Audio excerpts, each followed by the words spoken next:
Hello and welcome back. I am Arumba. Thank you for joining me. Let's do our tutorial campaign with the Filthy Robot. How's it going, Filthy? I'm doing well, man. Good Thanksgiving? I did. You? Yeah, I did. I ate some turkey. Delicious. Yeah, it's like the one day of the year that I eat actual turkey outside of like turkey, sliced turkey. I guess I eat turkey quite often. I don't know. So I mean, when we met each other, we were at a barbecue place. I didn't think you were a vegetarian or something. Just don't like turkey, or? No, I do. It's just, I don't know. It's just commenting on I think that the turkey industry exists solely for Thanksgiving for the most part. Seems like. I mean, I don't know. They make a lot of turkeys just for Thanksgiving. Yeah. So where did we leave off left? It's been like over a week since we played. We recorded ahead a bunch because we had holidays coming up. We actually have more holidays coming up with Christmas in a couple weeks, but yep. Yes, we did. We had won some wars. We won against England. I think we were dealing with separatists right now, right? At one point we stomped the shit out of England, actually, if I remember correctly. Yeah, that's a better way of putting it, I think. Yeah. So we were raising maintenance, and then we recently lowered maintenance, I think, because we are... I don't know. We should just let like a month of time pass to get everything updated, and then... We were doing stuff with the Swedish independence. That's all I really recall. Yeah, and there they go asking us to support them again. I think we had just recently declined this as well. Yeah. You wanted to decline and then send them on our terms. Yeah, we'll send it when we're ready. We don't want them to declare thinking that we're going to support them when we're not ready. When are we ready? What are we waiting for? What determines us being ready for that? Well, go ahead and pull up the revolt risk map mode. That's actually something we haven't talked about yet because we didn't have a lot of issues with it in the beginning of the game because we had no revolt risk. But if for you, it should be the R key twice.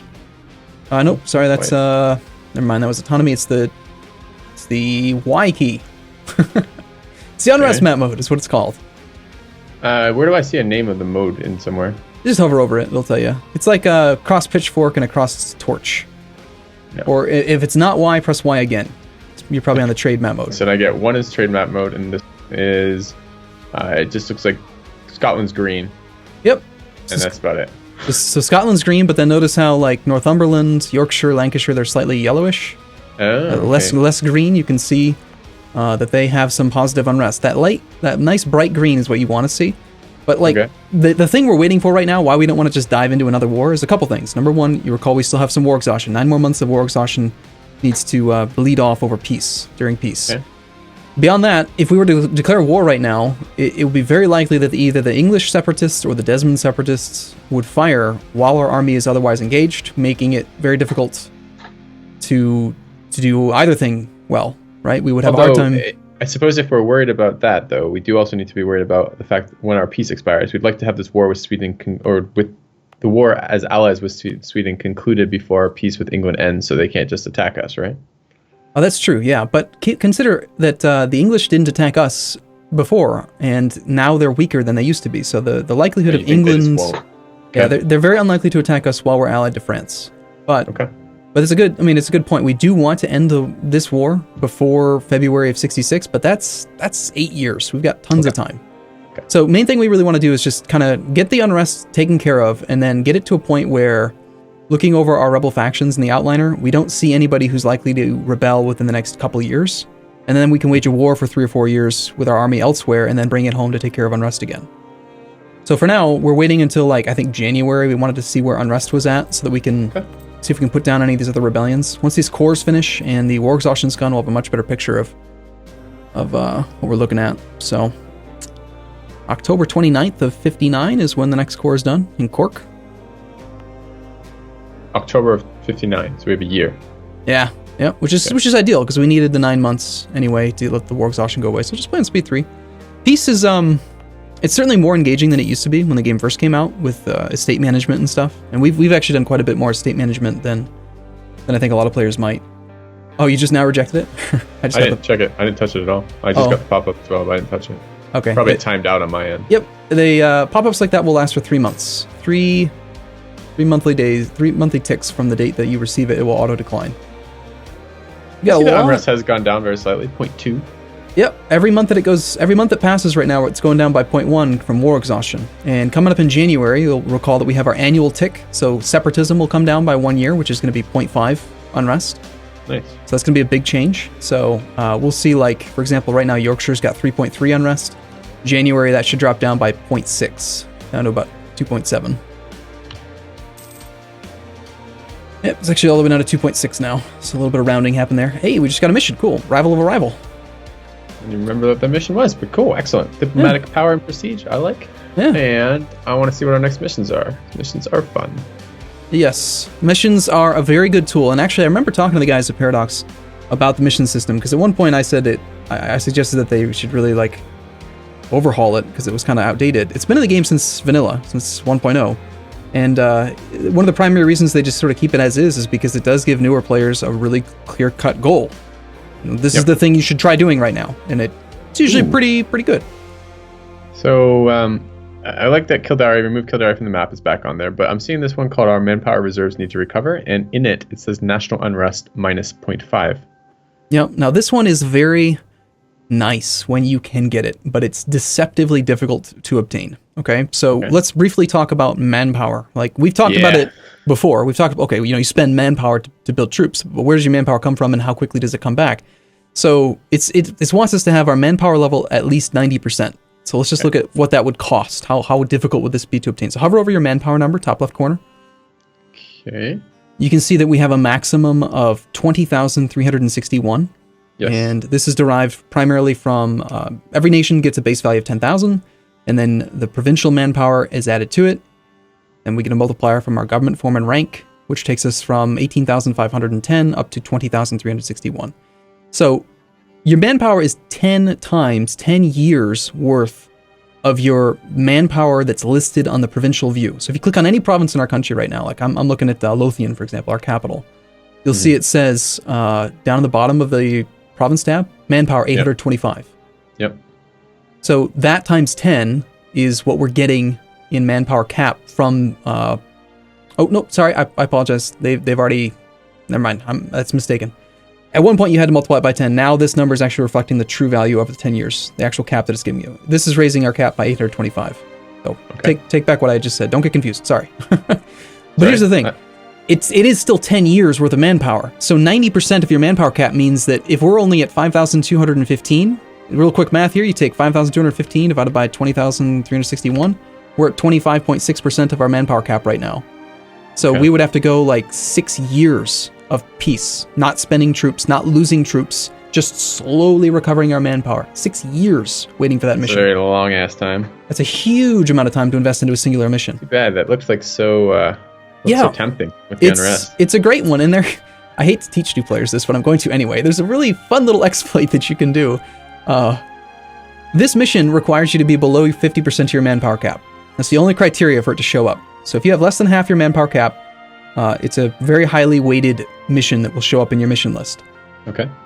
What you can do is, for example, if you were to, say, click in Lothian and, train up 5 infantry, suddenly we only have 215 manpower left. So if you're actually at your manpower cap and you would like to trigger that mission instantaneously, queue up like 20 troops in one province, take the mission, wait a day, then just right-click on the outliner and cancel all the troops. You get all your money back, you get all your manpower back, you instantly satisfy the mission. Huh. So we can do that here? No, we would have to have we would already have to have the 90% manpower met. Ah. Okay. So what you're doing is you're tricking the game into thinking you have no manpower. Okay. So don't do that if you're a new player. No, really, wink, wink. Tutorial. Yeah. All right. I think teaching a game is in part learning how the limitations of the AI and how to beat that. I think that's reasonable. Yeah. Oh yeah, I remember at one point we were talking briefly about Milan. I think Milan did get an heir, by the way. And the way that we know that is just by hovering over the disputed succession thing. We had improved relations with them for a while because we were trying to get a royal marriage. Yeah. But notice... Did we not? I thought we did something with them. I remember clicking through some of their stuff. Yeah, we were trying to improve relations with them, but we couldn't get their opinion of us high enough, quickly enough to actually accept the royal marriage. They're still neutral toward us is the issue. We manually set our attitude toward them to friendly. We were trying to make them like us. Yeah. We got their opinion raised, but it just wasn't enough. And now if you see, they've got a kid named Lodovico Maria Visconti, who's age 0. Age 0. Yeah. So, just had a baby, which means that our opportunity to put them under a personal union... Nice stats on that. 335? Yeah, I could go for some of that. That'd be pretty nice. That's a successful baby. Yep. So, there's only 3 nations, 3 Catholic or Christian nations right now with no heir. Circassia, Muscovy, and England. England, we obviously could never get a union over because you have to have a royal marriage with them, and they will never royal marriage a rival. Yep. Muscovy is Muscovy is one of those nations that you should just be aware is almost always going to be a very strong nation in the game.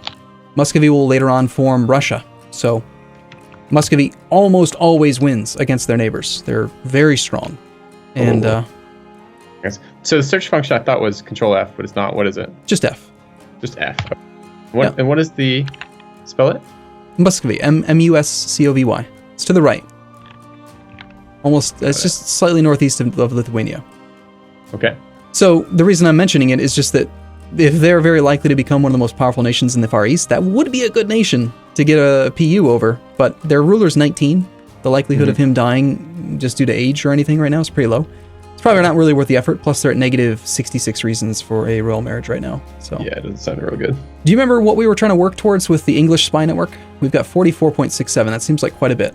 Do we have all the claims? I feel like we were doing something. We were considering doing something with separatists again, or rebels again. Is that not right? No, we I think certainly doing claims. We had claimed like 3 or 4 along the east coast over there. Yeah, we wanted a claim on Kent. Remember, we wanted that province that would give us the sea tile adjacency with Straits of Dover, so we could cross over into the mainland Europe.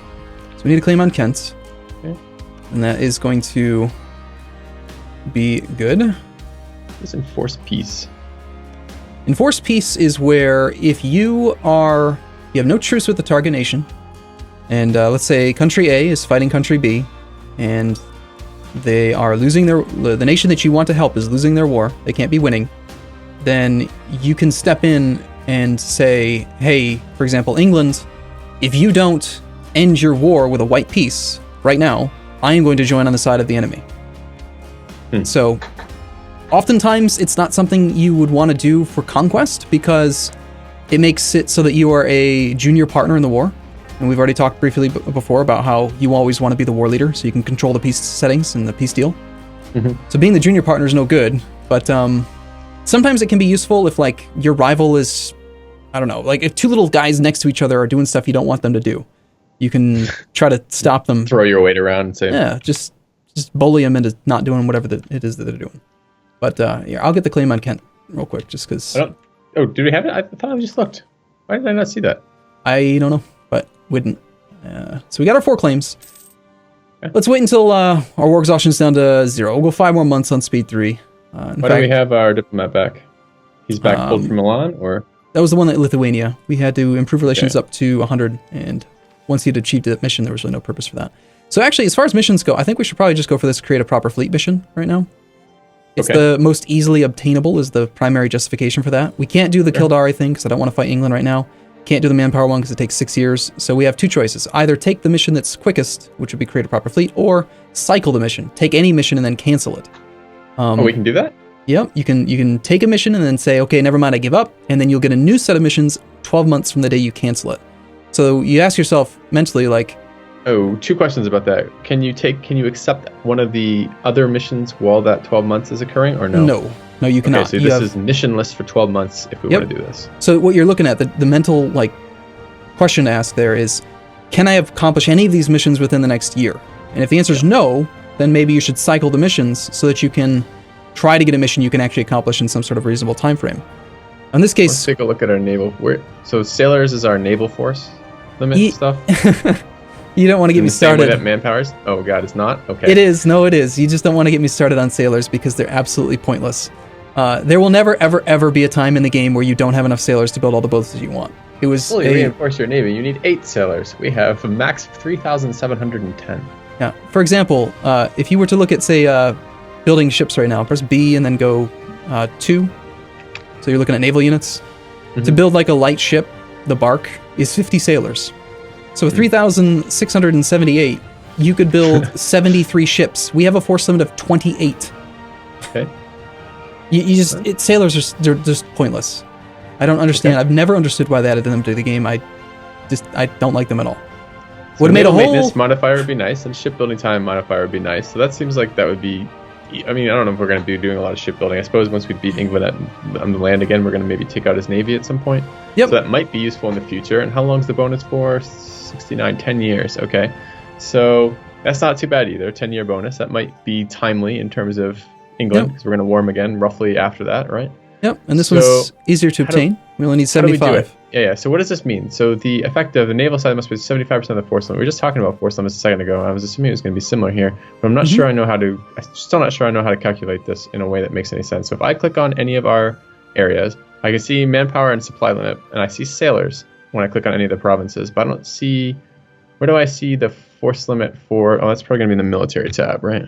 You can see the global force limit there, but if you do want to see like what each individual province provides, it is on the province view. It's in the buildings tab. So just open out the buildings, pop out, and then you'll see some values down in the bottom right corner where you'd see your state stuff like clergy. Yeah. And then right down there. I see naval force limit, but this is per province. Yep. So it's telling you like this province is giving you 0.32 naval force limit, for example. And then you can hover over it and see why it is that number if you want to know where it came from. Oh, I see naval force limit is 3.7 on our cap. Is that right? Yeah. Am I looking at the same number? Yeah. Okay. Yeah. So 0.2 is a much smaller something. You got 17 development there. It's got a coastal center of trade, which is one of those provincial modifiers we talked about a couple episodes back. And by default, you get 0.1 force limit per development. So 17 development equals 1.7. So, obviously inland provinces, if they're not on the coast, they do not provide naval force limit. So there's our force limit of a whole. We have 10 of 28 right now for our naval, and that's the global. Yep. So we'll need to get 75%, which would be 21 ships. So do we wish, and 21 ships, I mean, that's fairly expensive. I mean, if we mothball them, they're half off. I mean, we're positive money right now, right? We need 21 ships total, and we already have 10. So we only have to build 11 ships to No, I understand. Yeah. Oh, no, we want the ships anyway. They do pay for themselves. If you are building light ships and they are privateering or protecting trade, they pay for themselves. They earn you money over time. They don't cost you. Then I think we should do this mission. I think if that is something that's possible, we have resources right now. We don't have a ton of them, but we have resources. Yeah, right? We were making money. We're making 3 ducats a month. We got to replace the ships that I so poorly sank. We could be closer to this goal had you not insisted on losing ships nonstop. But we did pay back all of our loans, and we have a little bit of money. So do it this way. This is to be the easiest method. Just go ahead and select the privateer fleet, the first fleet. Okay, let me grab that real quick. Got it. And then just go ahead and build up like 3 more barks. Queue them up from the actual navy itself. It'll pick 3 random provinces that are nearby and just get them going. Now that will add to this. That I actually don't like about this thing. So you'll notice now in the outliner it says we've got 2 new ships being built, Yorkshire and Northumberland. Yorkshire's building 2 of those ships. And so it's decided that, okay, well, these are the ones that are the closest to the current navy, so I'll just have to do it there instead of building it in Lothian. Oh, you said they pay for themselves, though. Yeah, they do, but the +1 means so we don't want to. So we don't want to build 2 in the one province if they're paying for themselves anyways, because we want them to come out as efficiently as possible, not as, or rather, we want them to come out as rapidly as possible, not as close as possible. Yeah. So you cancel one, you're going to set it up to a different location. Yeah. So what I would have preferred is if we could have queued them all up via that interface you used, because that way that would be nice. They would automatically go. They are gonna the 2 that you did queue up will automatically have that mission to go privateer. Is there any way that it calculated in travel time and said it's still faster to build 2 out of Yorkshire? Nope. Okay. No, absolutely not. Right. It doesn't do that. It goes based on distance from the fleet, and I don't know. It could be a lot smarter. It would be nice. There are buildings that you can build that will reduce shipbuilding time. So that was 3 of 11, right? That we need? Yes. Okay. So that's a fair chunk of change that we don't have yet. So we're gonna have to wait. We're gonna have to do something to get cash. Are you gonna suggest taking out a loan for this, or just kind of let it gradually tick over time? No. I would never take out a loan to build light ships. In general, a light ship, just rough math here, a light ship will usually pay for itself in about 6-7 years or so, and then after that, it's pure profit. But if you take out a loan to build the light ship, then you're immediately forking over 20% of the loan value in interest, plus you're raising your inflation, which I don't think we actually talked about. It's on the economy tab. I guess I want to go look. Can we extort any of our special groups for cash? We haven't. We're doing some stuff with them, but it'd be nice to get some money. Yes, in fact, we can. The burgers are specifically, it was one of the things that they're great for, is you can extort money from them. Oh, excellent. But before we do that, we want to get their influence higher. We've talked before about breakpoints, and if you can get their influence above 50%, they'll give you twice as much money from the contribution as if you have them at the current number they're at. Oh my God, let's give them money. Let's give them land, I mean. Yeah, so we're waiting for cores is the issue. Remember, we didn't have enough territory to actually continuously grant it. We don't want to give them the primary territory that's got 0% autonomy, but as these cores come in... Is there a map mode that shows me which of my provinces I have given to people and which I haven't?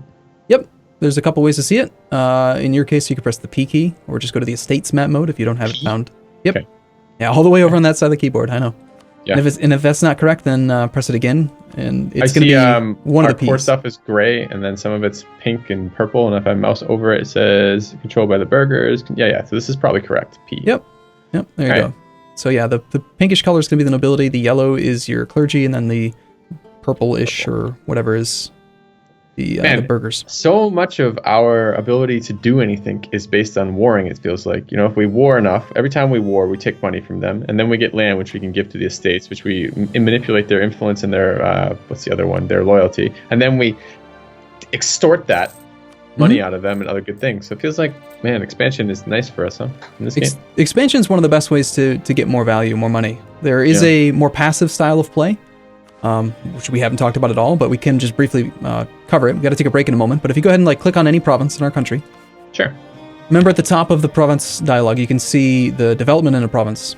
Yeah. So example, I'm looking at Lothian right now. We got 773, 7 base tax, 7 base production, 3 base manpower, and there's a little button next to each of those.